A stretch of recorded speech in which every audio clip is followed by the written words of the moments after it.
पावसाळा जवळ आला की मुंबईकरांना एक धडकी भरते, ती म्हणजे लोकल सुरू राहतील की बंद राहतील. जर लोकल सुरू राहायचे असेल तर त्यासाठी चांगल्या प्रकारची नालेसफाई आणि पावसाळ्यापूर्वी मान्सूनची जी तयारी केली जाते रेल्वेकडून किंवा BMC कडून, ती करणं महत्त्वाचं असतं. आता मध्य रेल्वेने येणाऱ्या पावसाळ्याच्या संदर्भात कोणती कोणती तयारी केली ते आपण जाणून घेणार आहोत. आपल्याबरोबर मध्य रेल्वेचे मुख्य जनसंपर्क अधिकारी डॉक्टर स्वप्नील नीलासर सर. मध्य रेल्वेची एकूणच जी तयारी आहे पावसाळ्याच्या संदर्भातली, ती मेच्या दरम्यान पूर्ण होत असते. 31 मेपर्यंत आपण ही तयारी पूर्ण करत असतो. नालेसफाईच्या संदर्भात विचारायचं झालं तर वेगवेगळे नाले आहेत, ट्रॅकच्या बाजूला देखील अनेक गटार आहेत. तर कशा प्रकारे नालेसफाई झालेली आहे, किती % झाले, काय सांगता येईल?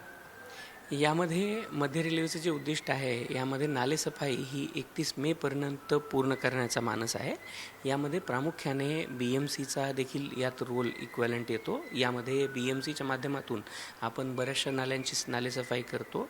यामध्ये प्रामुख्याने कुर्ला आणि सायनमधला मुख्याध्यापक नाला असू देत किंवा घाटकोपर आणि विक्रोलीमधले नाले असू देत, यांची सफाई आपण ऑलरेडी केलेली आहे. याचसोबत मध्य रेल्वेने 43 जी लोकेशन्स आहेत ती लोकेशन्स आयडेंटिफाय केलेली आहेत, ज्यामध्ये पुराचा प्रादुर्भाव होण्याची जी शक्यता आहे ती जास्त असते.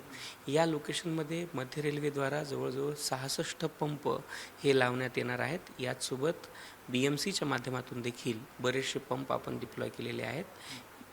सर, पंप आपण दरवर्षी डिप्लॉय करतो, पण यावर्षी आपण एक स्टेप पुढे जाऊन ज्या ठिकाणी जास्त पाणी भरतं त्या ठिकाणी मायक्रो टनलिंग देखील केलेलं आहे. तर जे महत्त्वाचे स्पॉट आहे, असं कुठे कुठे मायक्रो टनलिंग आतापर्यंत पूर्ण झालं आहे?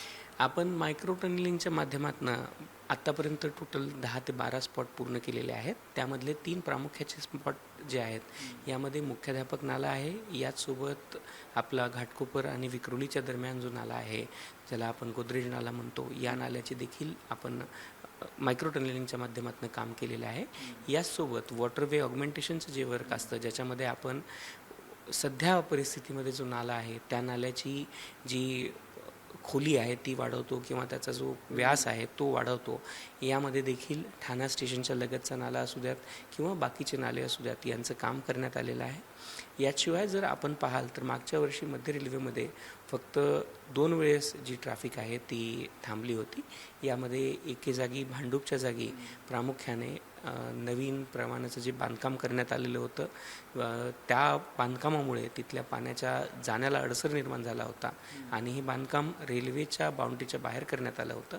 आणि याशिवाय चुनाभट्टी स्थानकामध्ये एक जागी ज्यामध्ये रेल्वेच्या ज्या प्रवासाला त्याच्यामध्ये अडथळा निर्माण झाला होता, तर चुनाभट्टी स्टेशनाची देखील उंची वाढवण्याचं काम, रुळांची उंची वाढवण्याचं काम करण्यात आलेलं आहे. याचसोबत आपण मध्य रेल्वेवरती ज्या पॉईंट मशीन असतात, त्या पॉईंट मशीन, ज्या वॉटरप्रूफ पॉईंट मशीन आपण म्हणतो ज्यांना, त्या देखील करण्याचं काम ह्या सगळ्या आयडेंटिफाईड लोकेशन्सवर करण्यात आलेलं आहे, ज्यामुळे मागच्या वर्षीचा प्रवास देखील सुरळीत झाला होता. याचसोबत मागच्या वर्षी घाटामध्ये देखील कुठल्याही प्रकारची अनुचित घटना किंवा कुठल्याही प्रकारचं जे डिस्रप्शन आपण म्हणतो ते झालेलं नव्हतं. तर त्याच गोष्टींना अजून मजबूतीने, ज्यातमध्ये कॅनेडियन फेन्सिंग असू द्यात, युरोपियन स्टाईलची जी बॅरिकेडिंग केलेली होती ती असू द्यात, किंवा आपण जी नेटिंग केलेली होती, जी थ्रेडिंग केलेली होती, किंवा ज्या ड्रिलिंग करून आपण त्याच्यामध्ये फिक्सेशन जे केलेलं होतं, या सगळ्या गोष्टी यावर्षी देखील करण्यात आलेल्या आहेत. आपल्याला अशी अपेक्षा आहे की यावर्षी देखील प्रवाशांना कुठल्याही प्रकारची अडचण ही सबर्बनच्या प्रवासात व मेल एक्सप्रेसच्या प्रवासात येणार नाही, याचे प्रयत्न मध्य रेल्वेकडनं चालू आहेत. शेवटचा प्रश्न विचारतो सर. आपण एवढ्या सगळ्या उपाययोजना केलेल्या आहेत. येणाऱ्या काळात जर जास्तच पाऊस पडला तर गाड्या थांबतील, नाही थांबतील, काय दावा असेल आपला की यावर्षी गाड्या थांबणार की नाही थांबणार? हे बघा, कुठलीही उपाययोजना जी आपण करतो ती उपाययोजना एक मिनिमम आणि एक मॅक्सिमम घेऊन आपण करत असतो. मागच्या वर्षी जसं ज्यावेळेस गाड्या प्रामुख्याने थांबल्या होत्या, त्यावेळेस 1 तासामध्ये 200 mm पाऊस आपल्याकडे झाला होता. अशा प्रकारच्या एक्स्ट्रीम घटनामध्ये काही काळापुरता व्यत्यय हा ट्रॅफिकमध्ये मागच्या वर्षी देखील आला होता. पण आपली यावर्षीचा जो मान्सून आहे त्याच्यामध्ये आपल्या दृष्टिकोनातनं जी तयारी करायची आहे ती तयारी आपली पूर्णपणे चालू आहे. मागच्या वर्षी देखील केवळ 2च जागांवरती आणि प्रामुख्यानं 2 दिवसामध्ये चाकरमान्यांना किंवा आपल्याकडे जे प्रवासी आहेत त्या प्रवाशांना त्रास सहन करावा लागला होता.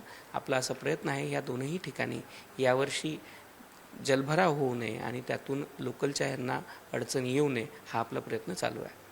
धन्यवाद सर आमच्याशी बातचीत केल्याबद्दल. तर मध्य रेल्वेने पूर्ण तयारी केलेली आहे मान्सूनच्या संदर्भातली आणि नालेसफाई देखील 31 मेपर्यंत पूर्ण होईल असं सांगितलं जातं की यावर्षी जोरात पाऊस पडणार आहे, जास्त पाऊस पडणार आहे आणि त्यापेक्षा पाऊस लवकर येणार आहे, मान्सून लवकर येणार आहे. पाहूयात या सगळ्या ज्या तयारी आहेत त्याच्यानंतर मध्य रेल्वे या पावसाळ्यामध्ये कशा प्रकारे परफॉर्मन्स करते. कॅमेरामन विनयसह अक्षय भाटकर, एबीपी माझा, मुंबई. एबीपी माझा, उघडा डोळे बघा नीट.